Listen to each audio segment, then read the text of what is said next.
नहमदुहु व नुसल्ली अला रसूलिहिल करीम अम्मा बाद बिस्मिल्लाहिर रहमानिर रहीम अस्सलामु अलैकुम व रहमतुल्लाहि व बरकातुहू।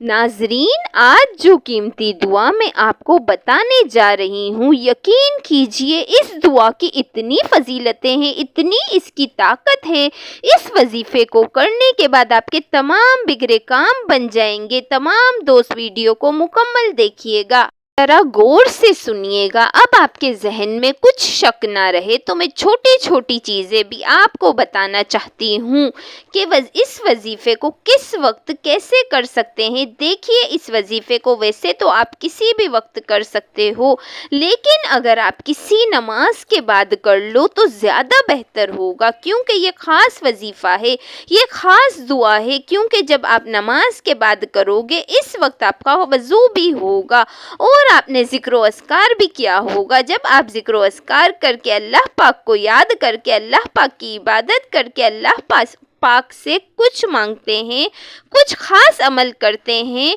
कुछ ख़ास वज़ाइफ करते हैं, तो इनका ज़्यादा फ़ायदा होता है, ज़्यादा असर होता है। अगर आप किसी नमाज के बाद कर लें तो भी बेहतर होगा।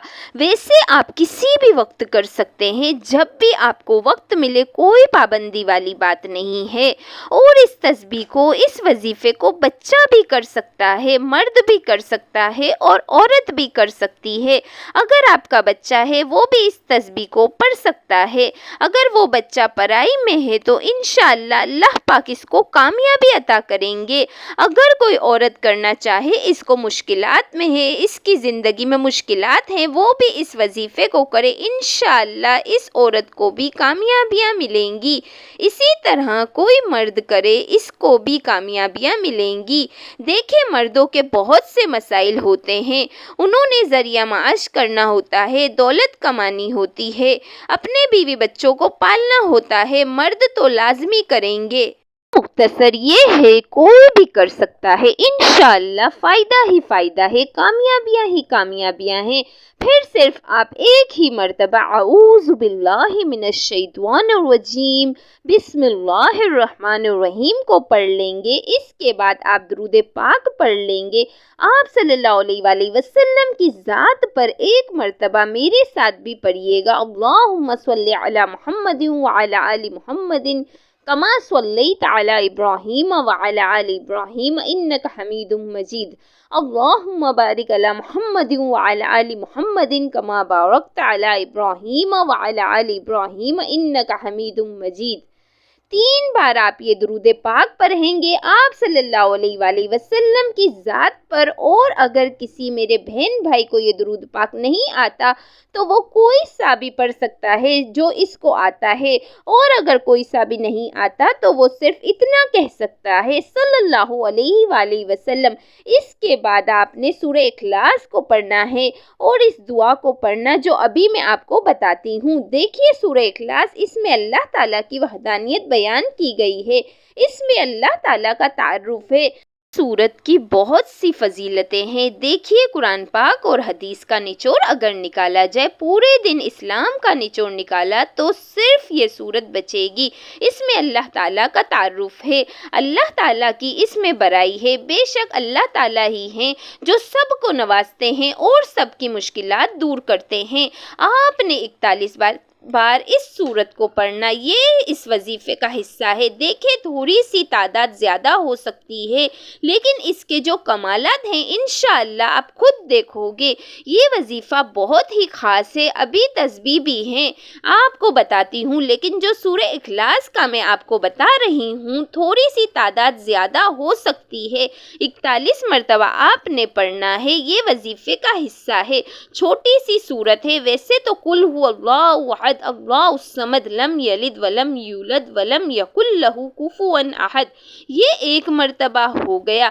10 सेकंड में एक दफ़ा आप सूरत पढ़ लेंगे। 41 बार आपने पढ़ना है, ज़्यादा से ज़्यादा आपके 10 मिनट लग जाएंगे इस वजीफ़े को करने में। लेकिन नाजरीन, इंशाअल्लाह इसके जो कमालात हैं, आपके तमाम बिगड़े काम बन जाएंगे, आपकी मुश्किलात दूर हो जाएंगी, आपकी ज़िंदगी में आसानी आ जाएंगी। अगर आपके काम بٹکے ہوئے ہیں۔ جیسا کہ میں نے آپ کو پہلے بھی شروع میں بتایا ہے کہ اس وظیفے کو حضرت ارطغرل غازی رحمۃ اللہ علیہ کیا کرتے تھے۔ انہوں نے کسی بھی جنگ میں شکست نہیں کھائی، ہمیشہ ان کو کامیابیاں ہی کامیابیاں ملی ہیں، ہر جنگ میں ان کی جیت ہوئی ہے۔ تاریخ اٹھا کر دیکھ لو۔ اب میں زیادہ گہرائی کی طرف نہیں جا رہی، ویڈیو بہت لمبی ہو جائے گی۔ اب اس تسبیح سن لیجئے، یہ تسبیح آپ سن لیجئے: سبحان اللہ والحمد للہ ولا الہ الا اللہ واللہ اکبر ولا حول ولا قوت الا باللہ العلی العظیم۔ یہ تیسرے کلمے کی آپ نے تسبیح کرنی ہے۔ آپ کا کوئی بھی کام اٹکا ہوا ہوگا وہ انشاءاللہ اس تسبیح کو کرنے سے ہو جائے گا۔ آپ نے اس کلمے کو پہلے پڑھا ہوا ہے، دیکھا ہوا ہے، لیکن آپ کو اس کی فضیلتیں نہیں پتہ ہوگی، اس کی اہمیت نہیں پتہ ہوگی۔ جب تک کسی چیز کی دل میں اہمیت نہ ہو، اس کی فضیلت نہ پتہ ہو، تو اس کا یقین بھی کم ہوتا ہے، پھر اس کا فائدہ بھی کم ہوتا ہے۔ اس کی بہت سی فضیلتیں، اس تسبیح کو جلالی تسبیح بھی کہا جاتا ہے۔ اگر میں آپ کو تفصیل بتانے لگ جاؤں تو ویڈیو بہت لمبی ہو جائے گی۔ صرف آپ نے 11 بار اس کو پڑھنا ہے۔ سورہ اخلاص کے بعد جو میں نے ترتیب پیچھے بتائی ہے، انشاءاللہ اس دعا کی برکت سے اور یہ پورے وظیفے کی برکت سے، جیسے میں نے یہ وظیفہ ترتیب سے بتایا ہے ویسے آپ کرو گے، تھوڑا سا بھی باقی رہتا ہے، انشاءاللہ آپ دیکھنا کہ کیسے آپ کی مشکلات حل ہوگی، آپ خود حیران ہو جاؤ گے۔ ہر کام میں آپ کو کامیابی ملے گی، انشاءاللہ کوئی بھی آپ کا کام ہو سکتا ہے۔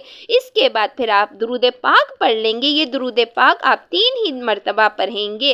آخر میں جیسا کہ میں نے آپ کو پہلے بھی بتایا، اگر کسی کو یہ درود پاک نہیں آتا تو وہ کوئی سا بھی پڑھ سکتا ہے جو اس کو آتا ہو۔ اگر کوئی بھی نہیں آتا ہو تو صلی اللہ علیہ وآلہ وسلم یہ کہہ سکتا ہے۔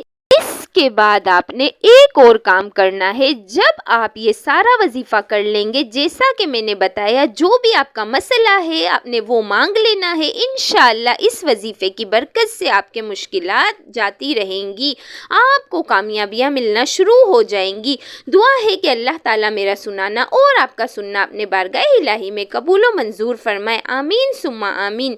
تمام دوستوں سے گزارش ہے کہ اللہ تعالیٰ کے 99 ناموں میں سے ایک نام کمنٹ میں ضرور لکھیں۔ اللہ ہم سب کا حامی و ناصر ہو۔ اللہ حافظ۔